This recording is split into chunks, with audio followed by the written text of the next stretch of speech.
Salut tout le monde! Alors, avant de rentrer dans le vif du sujet aujourd'hui, je voulais aborder deux choses par rapport à la chaîne. La première, vous aurez sans doute remarqué que j'ai supprimé la rediffusion du live de mercredi dernier. Et en fait, c'est à cause des réclamations sur les droits d'auteur. Alors, je savais que ça arriverait, c'est même d'ailleurs pour ça qu'à la base, j'avais pas du tout monétisé ces vidéos. Sauf qu'en fait, je discutais avec un ami qui s'y connaît un petit peu plus que moi, et il m'a dit de faire attention, parce que même si c'est comme ça et que YouTube se contente de désactiver le visionnage des vidéos sur autres supports ou même dans d'autres pays, il est possible qu'un peu plus tard tu te prennes quand même un coup de pied aux fesses. Donc je me suis dit, c'est simple, pour les prochains lives, si tant est que je dois mettre de la musique pour faire une petite ambiance, j'irai chercher des musiques appropriées qui ne posent pas de risque. Ensuite, la deuxième chose, c'est par rapport au titre des vidéos. Jusqu'à présent, je me suis rendu compte qu'en fait, j'ai trop cherché à catégoriser, et puis du coup ça fait un super fouillis, etc. C'est un petit peu gênant. Donc je me suis dit que pour fluidifier un petit peu la chose, je voulais vous préciser que toutes les vidéos sont sujettes à discussion, à débat, etc., à commentaires. Donc vous pouvez donner vos avis sur toutes les vidéos, à partir du moment où ça reste correct évidemment. Et moi pour les catégories, je vais garder les coups de gueule parce que ça, de temps en temps, il y en a à faire, donc voilà. Et puis d'un autre côté, je vais faire par exemple, entre crochets, je mettrai emploi, puis ensuite un titre un peu plus précis, etc. etc. Et normalement, on devrait s'y retrouver un petit peu plus. Et maintenant, nous allons donc parler des pires questions d'entretien d'embauche qui peuvent me venir à l'esprit. Et là, vous allez me dire, pourquoi ? Bah déjà tout simplement parce que je suis en pleine recherche d'emploi et j'essaye régulièrement de me préparer aux entretiens pour éviter de dire n'importe quoi comme ce que vous pourriez voir en vidéo, parce qu'il faut quand même faire attention. Et d'autre part parce qu'en fait je discutais avec un pote au téléphone, même si de base j'ai horreur de ça le téléphone, mais bon, il est sympa, il m'appelle, je réponds, vous voulez quoi? Et du coup on réfléchissait à une question parce qu'on se racontait des anecdotes. Et là, je me suis dit, il faut que je fasse une vidéo là-dessus. Et donc, commençons avec la première question, celle qui m'énerve le plus. Pourquoi voulez-vous travailler pour nous? Alors, de base, je joue le jeu du processus d'embauche. Je prépare mon CV, je me renseigne sur l'entreprise, je fais ma lettre de motivation, et je fais en sorte d'arriver et d'être quand même le plus préparé possible pour pouvoir répondre au mieux. Et j'essaye aussi parfois de préparer des questions, etc. Donc vraiment, j'ai une certaine idée du processus et je vais faire gaffe. Mais quand on me demande pourquoi je veux travailler pour une boîte, parfois, je flanche un petit peu.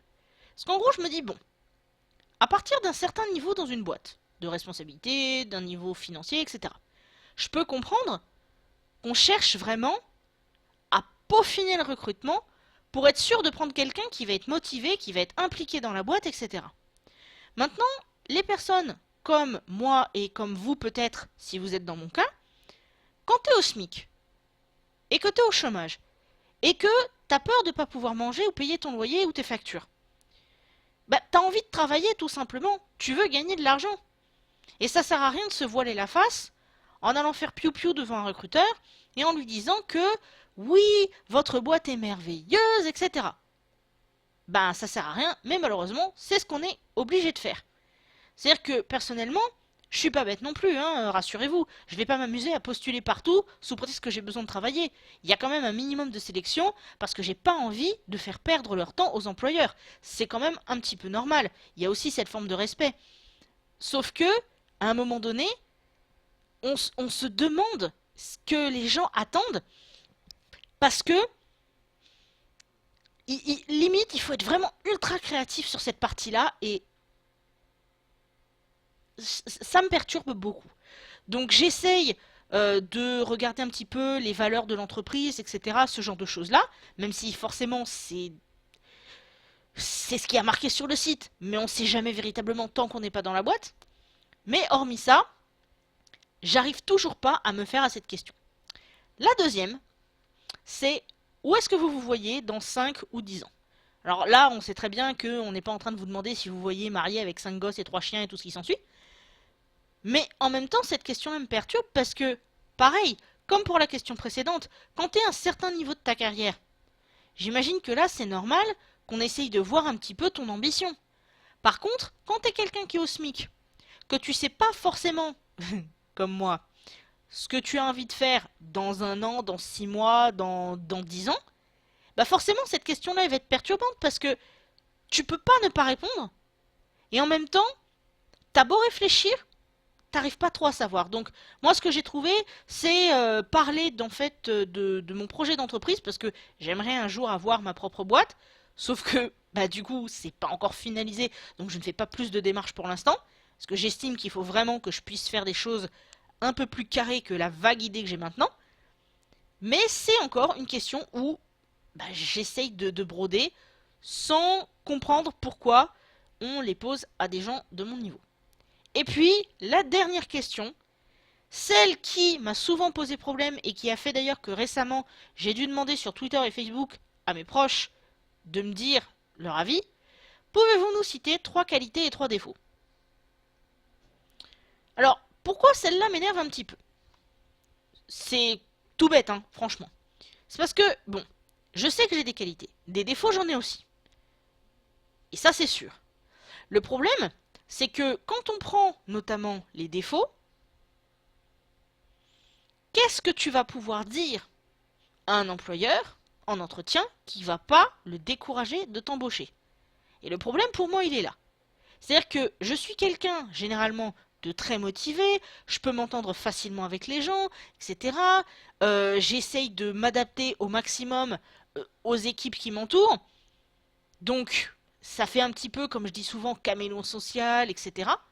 Par contre, bah forcément, au niveau des défauts, il y a des choses que je vais trouver moi au niveau personnel, et il y a des choses que ces collègues-là peuvent trouver aussi, mais comment réussir à faire une liste? Je veux dire par exemple, dans mon ancien boulot, donc je travaillais au téléphone et j'avais un objectif de temps, qui était un truc du style 6 minutes 40 par appel. Et dans ce temps-là, j'avais une grille complète à respecter. Le problème, c'est que je dépassais régulièrement cette limite et personnellement, j'étais plus autour d'une moyenne 8-9 minutes par appel parce que je prenais souvent le temps de répondre aux personnes. Même s'il y a des fois où ça allait un petit peu dans tous les sens. Bah, ce problème-là, le fait que je prenne autant de temps,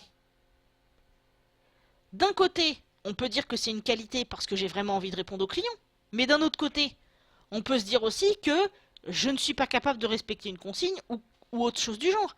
Donc le problème, c'est que tous les paramètres qui entourent mon comportement professionnel peuvent être remaniés d'une manière ou d'une autre, en positif ou négatif.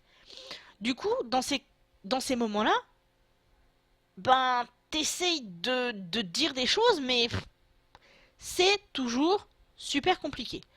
J'avoue par contre que, au dernier entretien que j'ai passé, et pour lequel je n'ai toujours pas de réponse d'ailleurs, on m'a quand même demandé si vos amis me parlaient de vous, qu'est-ce qu'ils diraient?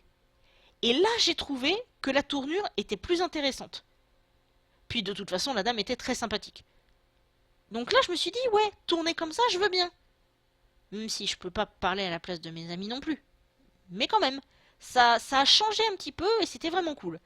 Du coup, n'hésitez pas à me dire, vous, en commentaire, les questions qui vous ont le plus gêné en entretien d'embauche, celles qui vous font peur peut-être, et si ça se trouve, on pourra peut-être s'entraider les uns les autres pour toutes les personnes qui cherchent du boulot, histoire de mieux se préparer ensemble et d'avoir plus de courage pour les prochains entretiens. D'ailleurs, à ce sujet, j'ai un petit message à faire passer de la part de Sandra Vanifraise, qui en fait recherche des témoignages de personnes qui ont eu des difficultés dans leur environnement professionnel.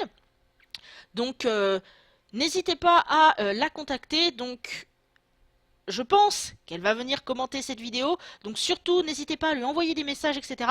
Si vous n'arrivez pas à la contacter, n'hésitez pas à m'envoyer ça à moi et je transmettrai. Mais si vous avez des histoires, des choses à dire par rapport à ça, surtout, à vos claviers. Sur ce, je vous embrasse, je vous dis à très bientôt, en espérant pouvoir rapidement faire un live pour profiter avec vous.